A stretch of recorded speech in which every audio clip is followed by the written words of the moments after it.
Hello, ladies and gentlemen, and welcome to the Discriminating Gamer. I've got to replace a light bulb in my ceiling. I'll probably screw it up.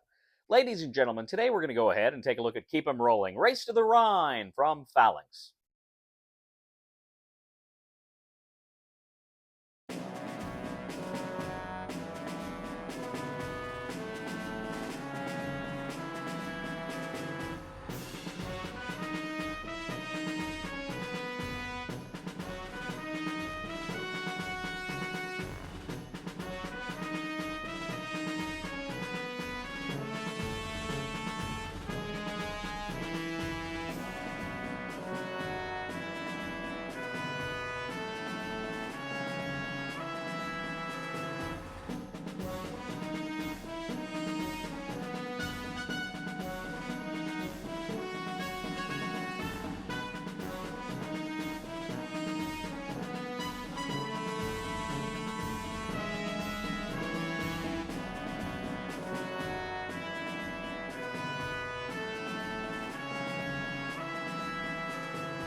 We'll get back to the review in just a moment. I want to take a minute to ask you to check out my other channel, that is Cody Carlson, PhD, where we talk about history, books on history, military history. I even post some of my lectures for my classes on there. Please check that out. Please subscribe to that channel. And now, back to the review.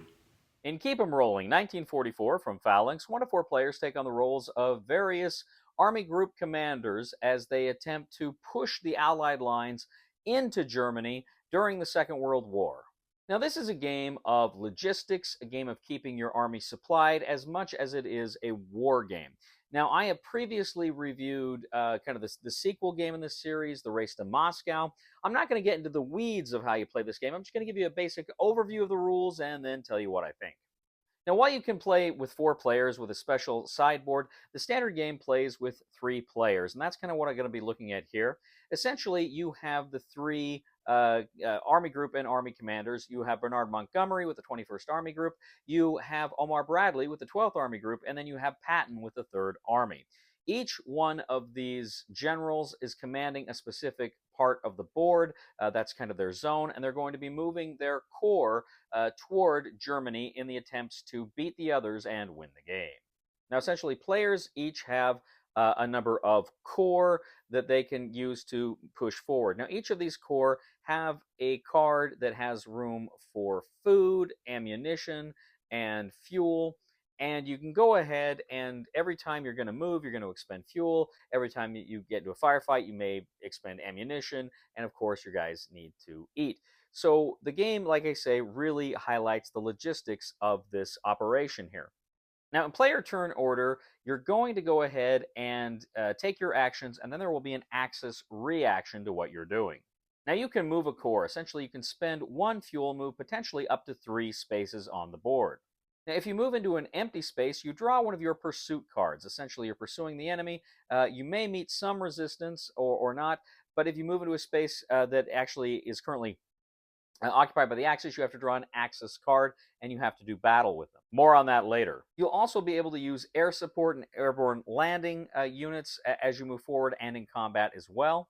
Now, you can take supplies. There's essentially room on the board for these different kinds of supplies. You can either take 3 of one kind of supply, or you can take 1 of each of the 3 different kinds of supply and put them kind of in your area to move them forward. Now, you can truck supplies. You can essentially create a train of trucks to move up to 5 supplies nearer to the front in order to get them into a position where they can resupply your corps. Now, you can take trucks. Now, there's a certain logistic number on the board. You can take a number of trucks depending on how many that says you can take. You can take those trucks into your pool for use in the game, again, getting those supplies toward the front. Now, with the take trucks, if you take the last of the trucks, you immediately go to a logistic step where you're going to kind of reset everything.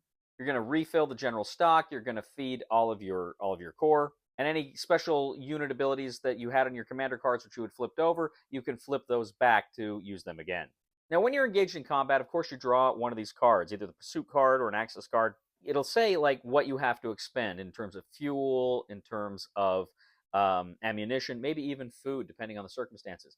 And you need to expend those things in order to win that battle. So if you can't do it, you're going to go back. But otherwise, if you can do it, you're going to win that battle and hold. You may have opportunities to continue moving, possibly, but you may not. And you may gain medals for that victory. Now, at times, if you move into fortresses, just to move into that space, you have to expend an ammunition, and that is on top of whatever the card demands are for you that you have to spend as well. Now, as you are moving forward, you are dropping control markers. You are showing exactly where you dominate on the board. Now, some spaces between the kind of boundaries, either side can move in there, but you cannot move into another color of one of the other player's boundaries. Now, during the axis reaction on your turn, you're essentially trying to screw over the other players by either removing one of their markers, this is a counterattack, or placing an axis marker closer to that is adjacent to their existing markers on the board. And in this way, you're going to make it more difficult for those players to reach their objectives. Now, there's two ways to win the game. The first player that is able to place one of their kind of control tokens across the Rhine in one of those victory places, they will win. Or if at the end of the last round in which the last axis marker is placed on the board, if they have the most medals that they've gained from the various victories, then that player will win. Keep 'em rolling, 1944, Race to the Rhine. So keep 'em rolling, 1944 Race to the Rhine. This is a game, this is kind of a new edition of Race to the Rhine. I had never played the original game. It was one I'd always wanted to play. And, it was out of print. I never got a chance. And then Race to Moscow came out about a year or so ago. And I really enjoyed that. That was a pretty fun game of logistics and war and trying to keep your army supplied. It was a lot of fun. But I still had heard great things about Race to the Rhine. So I was really excited when this actually showed up here not too long ago.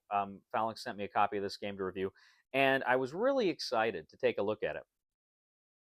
And I really, first of all, there's a ton going on in this game I didn't even get close to touching upon. There's a lot more rules. There's a lot more depth. There's a lot more meat here. And there's also, like I say, you can play with the fourth player. There's some expansion materials baked in here. You can play it solitaire. So there's a lot of different modes and stuff you can do with this game. So first of all, rulebook wasn't great. Not horrible, but just not as helpful, not as intuitive as I would have liked. But I say that so often. There's so many rule books that just I think could be clearer. But Ray and Steve and I, we played this the other night, and this is one I'd wanted to get to the table for a while, but I was having trouble finding a third player. So it kind of sat on my shelf for a while, and I was really bummed because I really wanted to play this with three players. And we finally got Steve to join us, and we played this one night. And the game is very reminiscent of Race to Moscow, which I had played. So a lot of the stuff came. Oh yeah, okay, this is that. This is that. So a lot of it was very easy, very easy to jump into. It's a fun game. It's fun to play a war game, or that is to say, a game that is set during a war, um, where the logistics are the key. Now, there's a lot of war games that like you got to be in supply. You got to be in supply, and that's an important factor and a cool factor in a lot of games. But here it's interesting to see the nuances and that idea of supply fleshed out.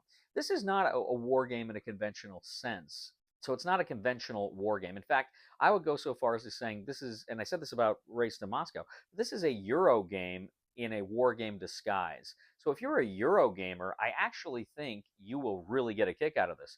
Now, if you are a war gamer, you may be disappointed that it's not a conventional war game, but I still think there's enough of a theme here and enough of the idea of combat and war that you will get drawn into this one as well.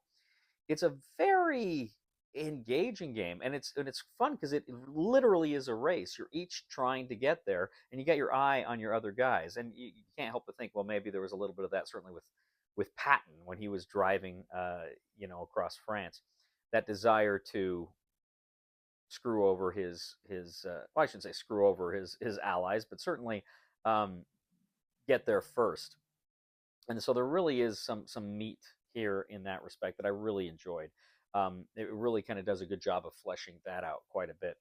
On the whole, the game is really, really good. I wish maybe some of the rules and some of the mechanisms are not really terribly intuitive, and I wish maybe they could still even streamline some things a bit more here.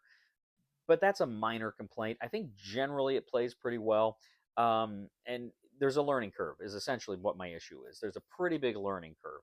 Once you get over that hump, it starts to come together. I would like it streamlined a little bit more than anything for that issue, but generally I really enjoyed it. Fun game, good history, and like I say, it's interesting playing this stealth Euro game, right? Camouflaged as a war game. Really enjoyed Keep 'em Rolling, Race to the Rhine, 1944. I think it's just a very unique game. There's not a lot of games out there that do what this and Race to Moscow do. Um, and so I really appreciate it. Recommendation for the discriminating gamer for Keep 'em Rolling, 1944, Race to the Rhine is buy it. Well, ladies and gentlemen, thank you once again for joining us today on The Discriminating Gamer. As always, we ask you to please leave a comment for us here on YouTube, on Board Game Geek, on our Facebook page, or on thediscriminatinggamer.com.